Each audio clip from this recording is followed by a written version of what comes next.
Era una di quelle ragazze graziose e affascinanti, nate, come per un errore del destino, in una famiglia di impiegati. Non aveva dote, né speranze, né modo di essere conosciuta, capita, amata, sposata da un uomo ricco e distinto. Così finì per sposare un modesto impiegato del Ministero dell'Istruzione Pubblica. Conduceva una vita semplice, non potendo permettersi l'eleganza, ma con la tristezza di chi si sente fuori posto, quasi declassata, poiché le donne non hanno né casta né stirpe. La loro bellezza, la loro grazia e il loro fascino valgono come nascita e lignaggio. La loro finezza innata, il gusto istintivo per l'eleganza, la vivacità dell'intelletto sono la loro vera nobiltà e bastano a rendere le figlie del popolo eguali alle dame più altolocate. Soffriva costantemente, sentendosi nata per tutte le raffinatezze e i lussi. Soffriva per la povertà della sua casa, per la miseria delle pareti, per l'usura delle sedie, per la bruttezza delle stoffe. Tutte queste cose, che un'altra donna della sua casta non avrebbe nemmeno notato, la torturavano e la facevano arrabbiare. La vista della giovane domestica bretone, intenta negli umili lavori domestici, le faceva nascere dentro un senso di desolazione e accendeva in lei sogni folli e irraggiungibili. Immaginava anticamere silenziose, rivestite di arazzi orientali, illuminati da alte torce di bronzo, con due grandi servitori in calzoni corti addormentati su ampie poltrone, storditi dal caldo soffocante del calorifero. Sognava saloni sontuosi arredati con seta antica, mobili eleganti carichi di oggetti preziosi e salottini profumati e raffinati, adatti alle chiacchiere delle 5 con gli amici più intimi.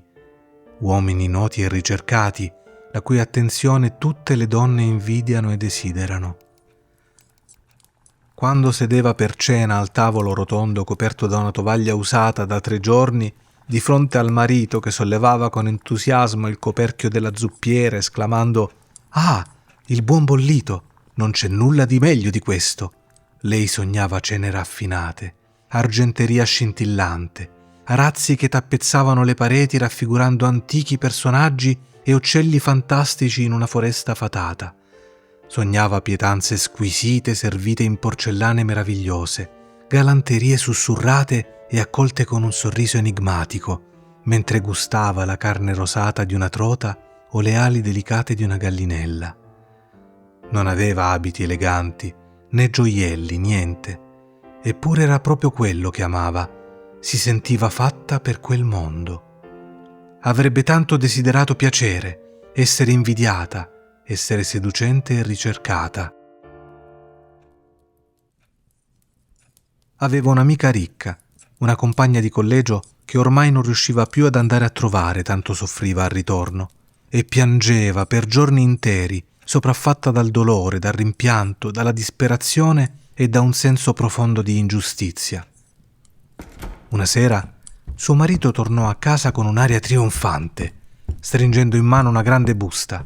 «Tieni», disse, «ho qualcosa per te». Lei strappò con impazienza la carta e ne estrasse un cartoncino stampato con queste parole: «Il ministro dell'istruzione pubblica e Madame Georges Ramponneau pregano Monsieur e Madame Loisel di onorarli con la loro presenza per una serata presso l'hotel del ministero, lunedì 18 gennaio. Invece di gioire, come lui aveva sperato, gettò l'invito sul tavolo con sgomento, mormorando: «E cosa dovrei farci, secondo te?» «Ma cara», rispose lui, «pensavo ti avrebbe fatto piacere. Non esci mai, e questa è un'occasione splendida. Ho fatto una fatica enorme per ottenerlo. Lo vogliono tutti. È molto ambito, ne danno pochissimi agli impiegati. Ci sarà tutta l'alta società». Lei lo guardò con un misto di fastidio e irritazione e disse con impazienza: «E secondo te cosa mi metto addosso per andare in un posto del genere?» Lui non ci aveva pensato. Balbettò: Ma il vestito con cui vai a teatro? A me sembra poco adatto». Poi tacque, sconvolto, vedendo che sua moglie stava piangendo. 2 grosse lacrime le scivolavano lentamente dagli angoli degli occhi fino agli angoli della bocca. «Che cos'hai? Che succede?» Ma lei, con uno sforzo violento, riuscì a dominare il suo dolore e rispose con voce calma, asciugandosi le guance bagnate. «Niente, semplicemente non ho un abito adatto e quindi non posso venire a questa festa. Dai pure il tuo invito a qualche collega, la cui moglie sia vestita meglio di me». Lui era affranto. Riprese: «Su, Matilde, quanto costerebbe un abito adatto? Uno semplice, che tu possa usare anche in altre occasioni». Lei rifletté per qualche istante, facendo mentalmente i conti e valutando anche quale cifra avrebbe potuto chiedere senza provocare un rifiuto immediato o uno spavento da parte dell'impiegato. Alla fine rispose, esitante: «Non so di preciso, ma mi pare che con 400 franchi potrei arrivarci». Lui impallidì leggermente. Era esattamente la somma che stava mettendo da parte per comprarsi un fucile e regalarsi qualche battuta di caccia la prossima estate, nelle campagne di Nanterre, con amici che andavano a tirare alle allodole la domenica. Ciononostante disse: «Così sia, ti darò 400 franchi, ma cerca di prendere un bel vestito».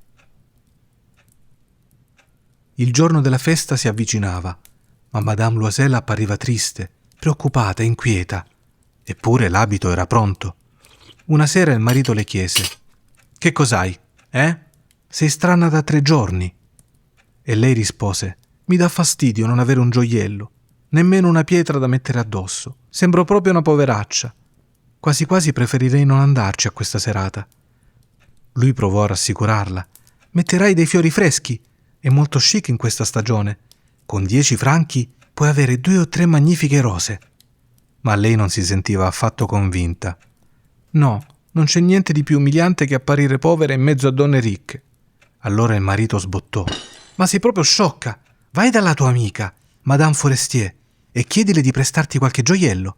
Siete abbastanza in confidenza per permettertelo». Lei ebbe un sussulto di gioia. «È vero, non ci avevo pensato».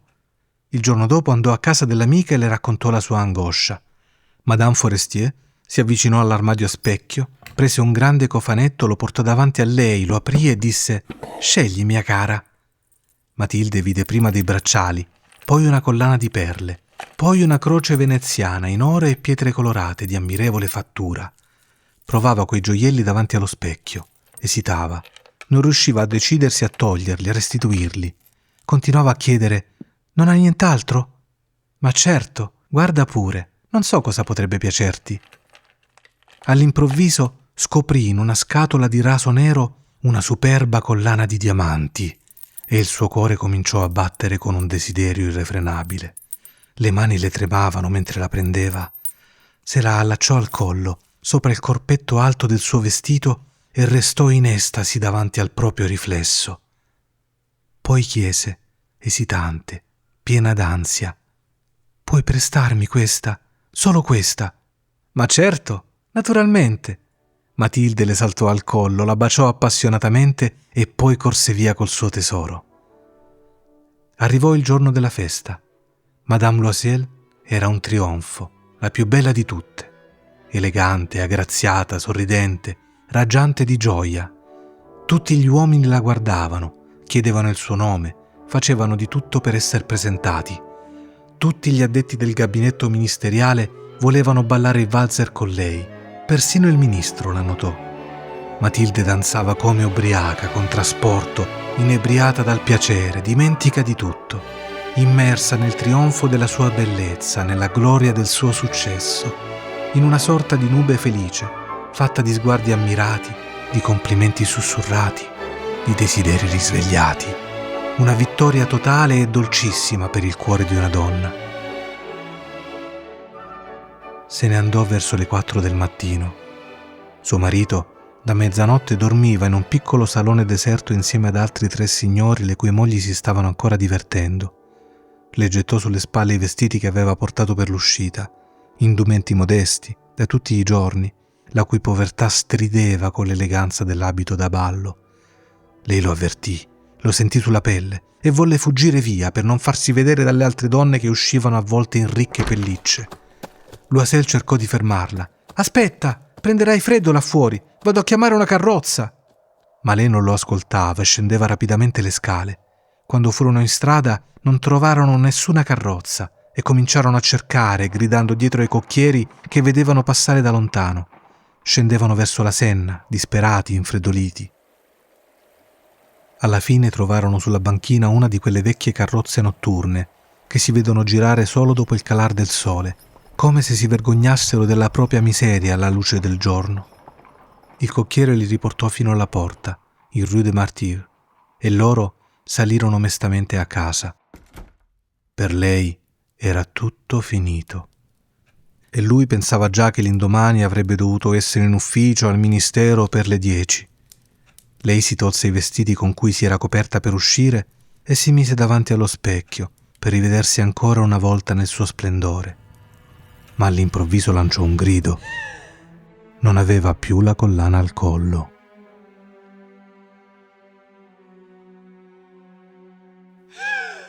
Il marito, che si stava già spogliando, domandò: «Che succede? Che cos'hai?» Lei si voltò verso di lui, sconvolta. Io non ho più la collana di Madame Forestier». Lui si alzò di scatto, sbigottito. «Cosa? Come? Non è possibile!» E frugarono tra le pieghe dell'abito, tra i drappeggi del mantello, nelle tasche, ovunque, ma non la trovarono. Lui continuava a domandare: «L'avevi ancora addosso quando siamo usciti dal ballo? Ne sei certa?» «Sì, l'ho toccata con la mano, nell'atrio del ministero». «Ma se l'avessi persa per strada l'avremmo sentita cadere. Deve essere rimasta nella carrozza». «Sì, è probabile. Hai preso il numero?» «No. E tu? Non l'hai guardato?» «No». Si guardarono attoniti. Infine Loisel si rivestì. «Vado», disse. «Rifaccio a piedi tutto il tragitto per vedere se riesco a ritrovarla». E uscì. Lei rimase lì, in abito da sera, senza la forza di sdraiarsi, accasciata su una sedia, intirizzita, incapace di pensare. Suo marito tornò a casa verso le 7. Non aveva trovato nulla. Poi si recò alla questura, ai giornali per pubblicare un annuncio con ricompensa, alle compagnie di vetture a noleggio, ovunque un barlume di speranza potesse spingerlo. Lei aspettò per tutto il giorno, nello stesso stato di smarrimento, annientata di fronte a quel disastro spaventoso. Loisel tornò la sera, col viso scavato e pallido. Non aveva scoperto niente. «Bisogna scrivere alla tua amica», disse, «e dirle che si è rotta la chiusura della collana e che la stai facendo riparare, così guadagniamo un po' di tempo». E lei scrisse, sotto dettatura.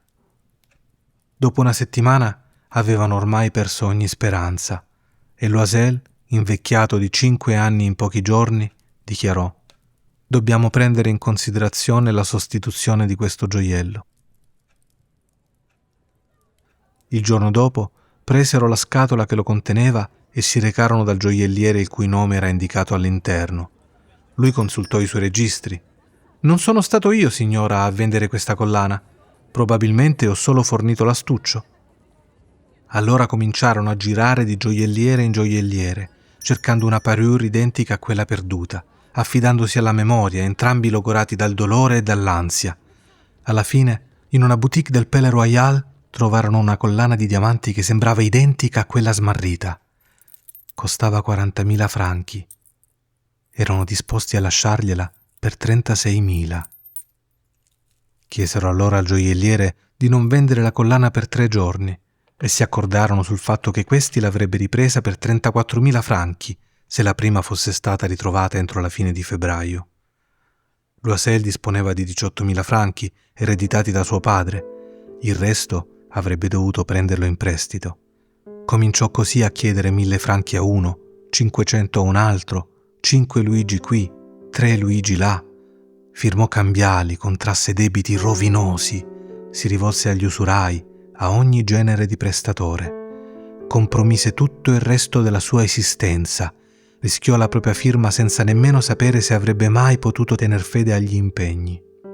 Terrorizzato dall'angoscia del futuro, dalla miseria nera che incombeva su di lui, dalla prospettiva delle privazioni fisiche e delle torture morali che lo attendevano, andò a ritirare la nuova collana, depositando sul bancone del gioielliere 36.000 franchi.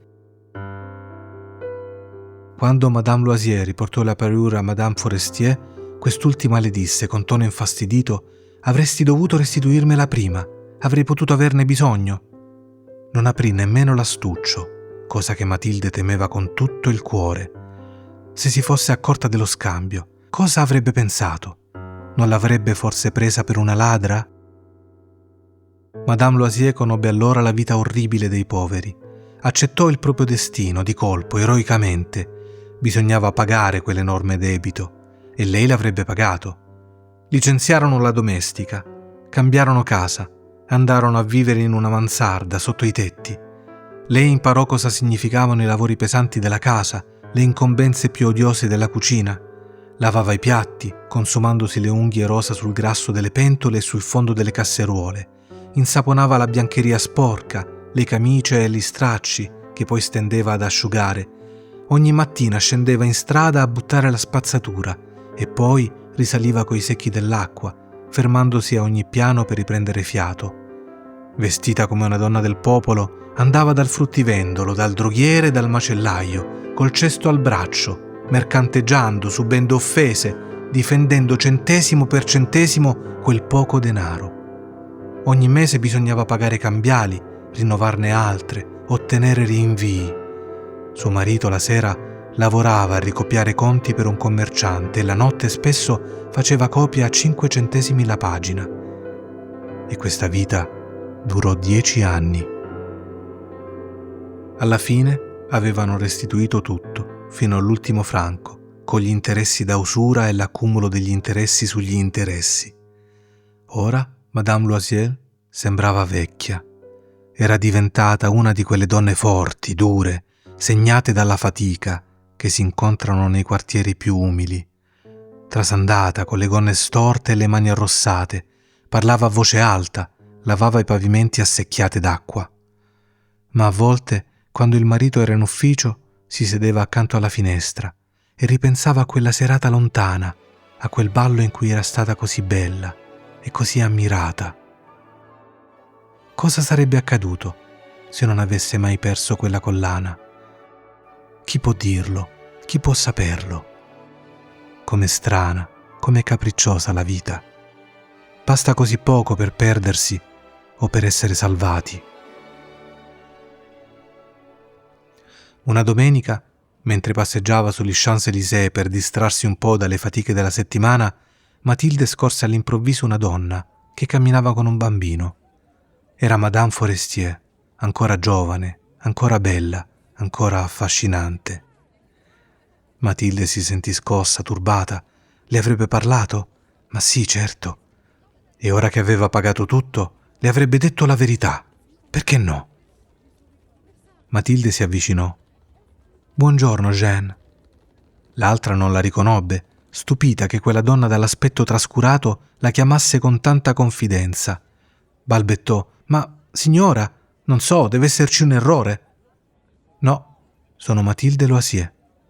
La sua amica emise un grido. «Oh, povera Matilde, come sei cambiata!» «Sì, ho passato giorni durissimi da quando non ci vediamo, tante miserie. È tutto a causa tua». «A causa mia? Ma come?» «Ti ricordi di quella collana di diamanti che mi avevi prestato per il ballo al ministero?» «Sì, e allora?»